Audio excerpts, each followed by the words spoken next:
Rayu, rayu, rayu. Apa kabar semuanya? Kali ini kita akan mulai lagi dengan desas-desus Tri-Eye Atlas.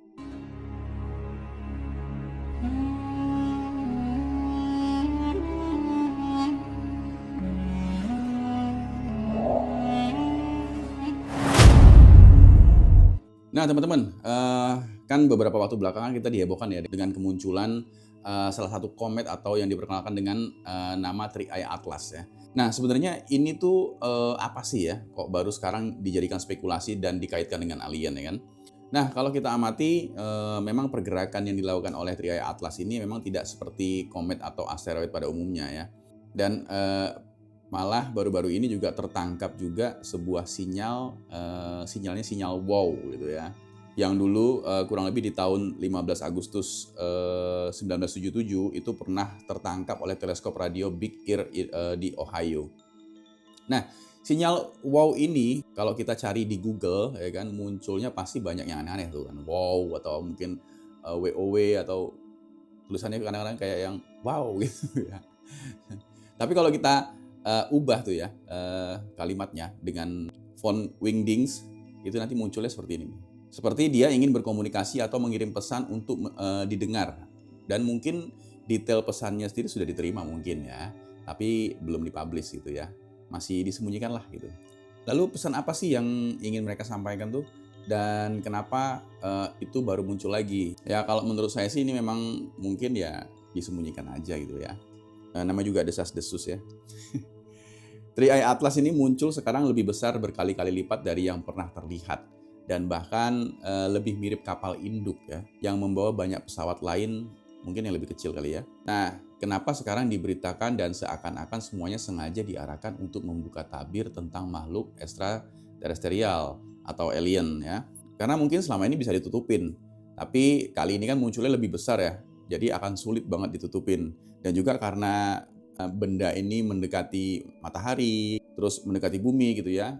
Jadi jaga-jagalah gitu.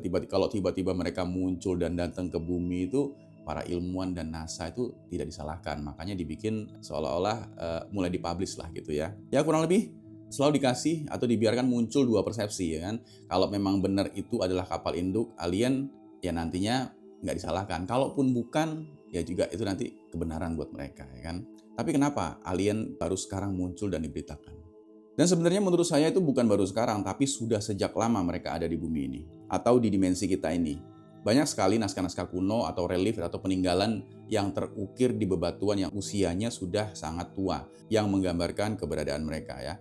Ada beberapa yang sengaja memompa kesadaran manusia untuk selalu tumbuh ke tingkat yang lebih tinggi, tapi juga ada yang sengaja ditutupi oleh lembaga-lembaga yang besar untuk kepentingan geopolitik. Tapi kok dibiarkan?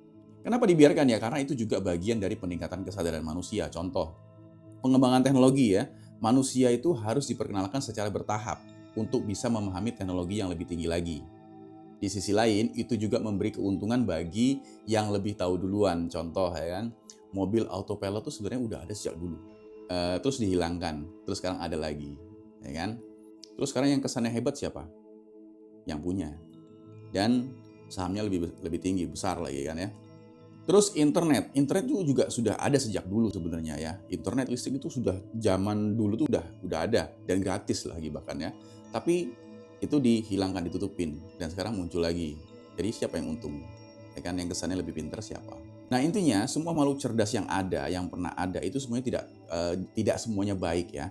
Jadi mereka itu juga memilih lingkungan ketika mereka datang ke dimensi kita ini atau ke bumi itu juga mereka tuh memilih lingkungan dan signal DNA yang terpancar dari penduduk yang dia kunjungi dan juga pancaran sinyal portal dimensi yang ada di tempat tersebut ya.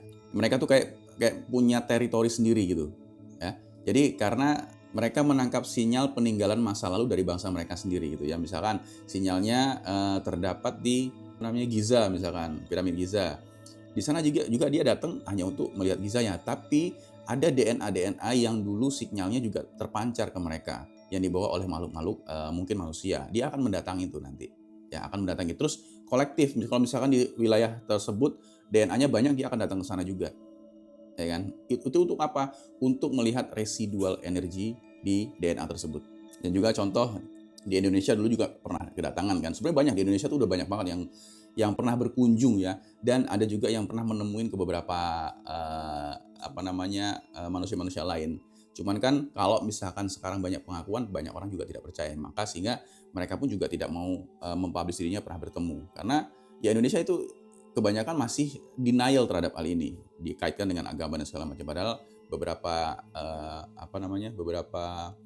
ulama juga ada yang menjelaskan seperti ini. Pernah ada seorang ulama, dia ditanya, mungkin nggak ada extraterrestrial, alien gitu kan ya. Di dalam Al-Quran itu dikatakan, misalnya contoh ya di dalam suratul Fatihah, Alhamdulillahi Rabbil Alamin. Ya. Itu bukan alam doang, tapi ada alamin. Artinya adalah alamnya banyak. Jadi 3i Atlas ini memang datang untuk memberitahu makhluk bumi bahwa sudah waktunya kita mulai akan berdampingan dengan apa yang tersembunyi selama ini. Nah, adanya perkembangan AI ini juga mempengaruhi ya bagi makhluk-makhluk antar dimensi lainnya yang selama ini membantu manusia dalam peningkatan kesadaran. Kalau tujuan masa depan para elit itu mengendalikan pikiran manusia, tubuh manusia melalui chip, maka dengan datangnya 3i Atlas ini memberi pengetahuan baru pada manusia dimensi ini yang belum mengerti untuk terus meningkatkan kesadaran hingga mencapai kesadaran tinggi. Dan memahami tubuh ini hanyalah unsur materi yang bisa kita kontrol dan lepaskan atau berevolusi. Bagaimana menurut kalian? Komen ya. Rahayu, rahayu, rahayu.